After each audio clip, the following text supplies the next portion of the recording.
78 लाख जो पेंशनर्स हैं ईपीएस 95 के, उनके लिए एक खुशखबरी निकल के आ रही है। यह आपको इस वीडियो में देने वाला हूँ।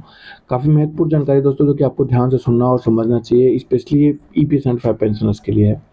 केंद्रीय मंत्री जो कि वर्तमान में आपको पता है श्रम मंत्री हैं, मनसुख मांडविया जी, जिनका ये ऐलान हुआ है और यह जो लाभ उन्होंने ऐलान किया है वो मिलने वाला है आपको 1 जनवरी से। अब इससे क्या होगा कि ईपीएस 95 पेंशनर्स को एक प्रकार से बहुत बड़ी जो है सुविधा मिलने वाली है। वेरिफिकेशन से लेकर तमाम तरह के झमेले से आप बचने वाले हैं और आपका पेंशन जो है अब आसानी से मिलने वाला है। चलिए हम लोग बढ़ते हैं, पूरी जानकारी को समझते हैं।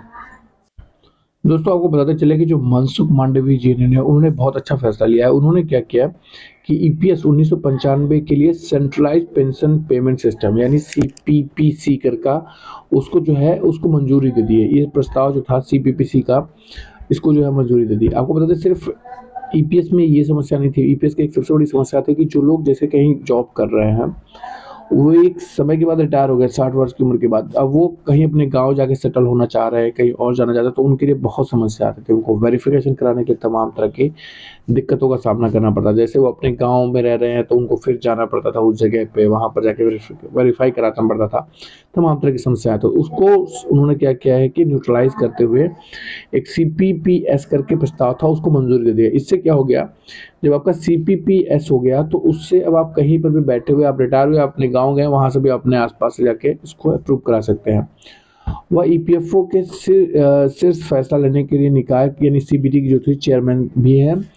इस पे बता दें कि आपको जो सीपीपीएस है, इससे देश भर में किसी भी बैंक या किसी भी शाखा के जरिए पेंशन का डिस्ट्रीब्यूशन हो सकेगा। मान लीजिए आपका जो बेस ब्रांच है वो आपके गांव का है, तो अब आपके गांव वाले ब्रांच में भी पेंशन जा सकेगी।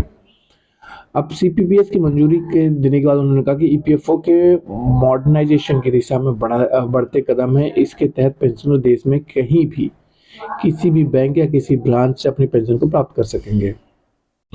अब इससे क्या बेनिफिट है, समझे कि आप जैसे एक ऑफिस में है, आप दूसरे ऑफिस में ट्रांसफर करने की जरूरत के बिना किसी देश भर में पेंशन का बेरोक डिस्ट्रीब्यूशन होगा। यानी किसी एक बैंक से दूसरे बैंक में ट्रांसफर करना तो आपको पूरा डिटेल जो है फिर से करना पड़ता है। जैसे अगर मान लीजिए मैं एग्जांपल देता हूँ, आपका बीओबी में एक अकाउंट है और अब आप चले गए अपने होम टाउन, वहाँ पर आपका यूनियन बैंक में अकाउंट है, तो अब आपको पूरा जो प्रोसेस है बीओबी में आपका अकाउंट है उसको पूरा अपडेट करना पड़ता था। लेकिन अभी क्या होगा कि अब आप यहाँ पर आ गए तो आपको पूरा सीपीपीएस के तरफ सेंट्रलाइज जो स्कीम रहेगा उसके तहत आप इसको डिस्ट्रीब्यूट करा सकते हैं और यहाँ पर अपना पेंशन ले सकते हैं।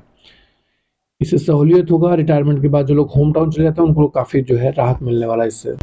दोस्तों, बता दें कि 1 जनवरी के बाद अब आपको बैंक जाने की जरूरत नहीं होगा। वेरिफिकेशन के लिए आपको ब्रांच में जाने की जरूरत नहीं है। अब आप 1 जनवरी 2025 से ईपीएफओ की चल रही सीआईटीएस यानी 2.01 के हिस्से के रूप में शुरू किया गया जाएगा। अगले चरण में सीपीपीएस बेस्ड एबीपीएस में बदलाव किया जाएगा। मंत्रालय की तरफ से कहा गया है कि नए सिस्टम में मौजूदा पेंशन वितरण प्रक्रिया में से अहम बदलाव आएंगे हैं, जिसके तहत ईपीएफओ के प्रत्येक रीजनल ऑफिस में केवल 3-4 बैंकों के साथ अलग अलग करार करने पड़ते थे। इसमें कहा गया कि अब पेंशनर्स को पेंशन शुरू होने के समय सत्यापन के लिए ब्रांच जाने की जरूरत नहीं होगी।